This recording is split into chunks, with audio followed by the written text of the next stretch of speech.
अच्छा वकार, मुझे लगता है कि एक इंसान को मेंटल लेवल पे मजबूत बनाने के कि वो सोसाइटी के प्रेशर को बर्दाश्त कर सके, उसकी पेरेंटिंग का बड़ा हाथ होता है। ठीक है, बहुत मर्तबा हमें हमारे पेरेंट्स ही जो है ना, लाइक इमोशनली इतना इस तरीके से ट्रेन करते हैं कि हम इन चीज़ों से मरूब हो जाते हैं। तो आपको क्या लगता है कि पेरेंट्स कहाँ पे ऐसी चीज़ों को लाइक करते हैं? एक बड़े से दरबार में एक बहुत सारे लोग मौजूद हों और एक कत्ल हो जाए, तो बहुत सारे लोग मिलके उस एक बंदे को ढूंढ लेंगे ऐसा ही है। जिसने वो कत्ल किया होगा। सही। लेकिन उस दरबार में अचानक 2 कत्ल हो जाए, 3 हो जाए, 4 हो जाए, 8 हो जाए, 10 हो जाए, 15 हो जाए, 50 हो जाए, 100 हो जाए, 200 हो सही है। जाए, तो कहानी जो है ना वो इस बात से आगे निकल जाती है कि किसने किया। किसने किया? तो एक कहानी इस बात पे आ जाती है कि इस दरबार में ना अब कत्लेआम होता है। कत्ले आम हो रहा है। सही है। तो अब ये बात उससे आगे निकल गई है हमारे माशरे के अंदर कि स्कूल क्या कर सकता है, पेरेंट्स क्या कर सकते हैं। भाई पिछले 50 साल में हुए होंगे ये प्रॉब्लम्स, बिल्कुल पेरेंटिंग का भी रोल रहा होगा, स्कूल्स का भी रहा होगा, कॉलेजेस का भी रहा होगा, यूनिवर्सिटीज बिल्कुल। का भी रहा होगा, इदारों का, कॉर्पोरेट इदारों का भी रहा होगा, सबका रहा होगा। लेकिन आज हम जिस मुकाम पे आके खड़े हो गए, वहां पे हमें अपने लिए, अपने आप को प्रोटेक्ट करने के लिए, अपनी मेंटल सैंटिटी के लिए हमें समझना जरूरी है that we have to stop looking around for who did what and just start looking inside. कि हम Yeah, क्या बेहतर what कर can सकते हैं। I really do to make myself better? And the biggest, देखो कुछ चीजें होती हैं ऐसे ही है। इंटरडिपेंडेंट, हम पढ़ाते हैं ना ट्रेनिंग की दुनिया में। इंटरडिपेंडेंस का मतलब क्या होता है?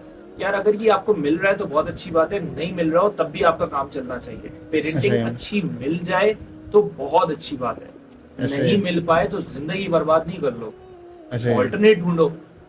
The best alternate that is always available for a human being is self-awareness, is self aware. self-talk. मैं ये जुमला हर कॉन्वर्जेशन में बोलता हूँ जब भी इस तरीके की बात छिड़ती है कि सबसे बेहतरीन मुफ्ती आपके अपने अंदर बैठा है और सबसे बेहतरीन इस्तिखारा वो है जो आपने खुद से किया। खुद से किया। ऐसे ही है। सो एंड एवरीवन, मेरा बड़ा पुख्ता ईमान है इस बात पे कि हर इंसान के अंदर, इंसान की कामयाबी का राज अल्लाह ने इंसान के अंदर अंदर ही ही छुपाया छुपाया है। है। ऐसे ही। उसकी अपनी जो गुफ्तगू है, उससे जो वो नहीं कर रहा उसी में छुपाया है। वो कॉन्वर्जेशन अगर इंसान शुरू कर दे, मैं आपको डेफिनेट होके ये बात बोल रहा हूँ that every single person in this entire world who is doing something wrong, उसके अंदर से उसको मालूम है कि वो क्या गलत कर रहा है और वो क्या सही कर रहा है। It's just ignorance. मैं अपनी किताब में भी एक बात लिख रहा हूँ कि अक्सर लोग उन रास्तों पे नहीं जाते जहां पे उनको ये पता होता है कि उनको सही जवाब मिल जाएगा। People don't want right answers, that's why they're not talking to themselves. People want convenient answers, that's why they're trying to reach out to people outside. आप बता दें, पहले दानियल के पास आएंगे, फिर अली के पास चले आएंगे, फिर जामरान के पास आ जाएंगे, फिर अब्दुल्ला के पास आ जाएंगे। इसलिए नहीं कि इन्होंने गलत जवाब दिए, इसलिए कि इनमें से कौन सा जवाब मेरी कन्वीनियंस में फॉल करता है। इसको हम कहते हैं policy of convenience. So we are not living a life wherein we are really giving ourselves a reality check, but ourselves we're living a life wherein we are really trying to look for convenience.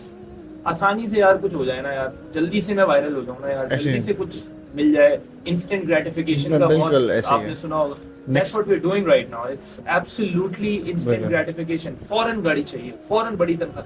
Graduate करके निकले, मैं जब university में था तो 20, 25, 30, 40 हजार रुपए की नौकरी मिलना बहुत बड़ी बात है यार। और आज का यंगस्टर ग्रेजुएट होते ही मेरी आंखों के सामने मैंने देखा है कि वो कितना अनथैंकफुल है 1.25, 1.5 लाख रुपए के ऑफर लेटर्स के ऊपर। तो फिर और चलो कह रहे जॉब सैलरी तो ठीक है लेकिन ये गाड़ी छोटी दे रहे हैं मुझे। What? लोगों को, हम अपने बड़ों को देखते हैं ना, उनको 20-20 साल लग गए गाड़ी बनाने में, एक आज छोटी गाड़ी। उनको उस बड़े कमरे में बैठने में जिसमें वो एसी लगा के एक बड़ी कुर्सी डाल के बैठे और बोले कि मैं अपनी कंपनी चला रहा हूँ। It has been a long journey, but right now when we look at the incubation centres, तुम देखो कि मैं अभी एक आइडिया लेके जाता हूँ और मुझे इंक्यूबेशन सेंटर में क्या शानदार ऑफिस मिलता है यार बैठने के लिए। ऐसे यस, सो है हमारा इकोसिस्टम का भी थोड़ा रोल है आसानी से चीजें फीड करने में, चैरिटी में भी, बहुत सारी चीजों में। लेकिन अब हमें ना ये लगना शुरू हो गया है कि यार सब मिल जाएगा, मतलब खाना नहीं भी कमाएंगे ना, इतनी पॉपुलेशन, तो सड़क पे मेहनत इसलिए नहीं करना चाहिए। मैं एम्पैथाइज करता हूँ लोगों के साथ जो इस वक्त सड़क पे हैं या जिनके पास रिसोर्सेज नहीं है, बट मैं एट द सेम टाइम ये भी देखता हूँ कि यार जितना हम फ्री स्पून फीडिंग कर रहे हैं, जितनी हम फ्री दे रहे हैं, तो उससे तो इंसान के अपने अंदर की तलब भी मर रही है ना कुछ करने की, बिल्कुल उसकी डिपेंडेंसी बढ़ती जा रही है। लेकिन एक दिन तो उसको करना पड़ेगा, ये एक दिन तो उसको आना पड़ेगा अपने लिए कुछ ना कुछ करने के लिए। हाँ, जी मिलता रहेगा, चैरिटी भी चलती रहेगी, बहुत सारी चीजें होती रहेंगी, बिल्कुल। लेकिन वो चैरिटी उन लोगों तक पहुंचनी चाहिए जो असल हकदार। जो असल हकदार है, जिनको वाकई में वो बिल्कुल। नहीं कर पा रहे। मैं तो जितने भी लोगों से सड़क पे भीख मांग रहे होते हैं, मैं तो गुफ्तगू करने की कोशिश करता हूँ कि भाई हाथ सलामत, पाँव सलामत, कद सलामत, आंख सलामत, कान सलामत, नाक सलामत, अच्छे से बात भी कर रहा है, हंस भी रहे, वजह तो बता क्यों भीख मांग रहा है। बिल्कुल। बड़े आजकल तैयार होके लोग आते हैं। बिल्कुल। I mean, I would not want to hurt anyone's sentiments on this, but yes, there is a lot of improvement that we need. और मैं ये नहीं कह रहा कि हमें देते वक्त बहुत कोई इन्वेस्टिगेशन करनी चाहिए, लेकिन हमें लोगों की ना तरबियत, अपनी भी तरबियत करनी चाहिए और लोगों की भी करनी चाहिए कि there is nothing like a free food. ऐसे सो एम्प्लॉयबिलिटी तभी बढ़ती है जब आप लोगों को ये तरबियत देते हैं, तो अपने आप बिल्कुल। को भी दें, दूसरों को भी दें।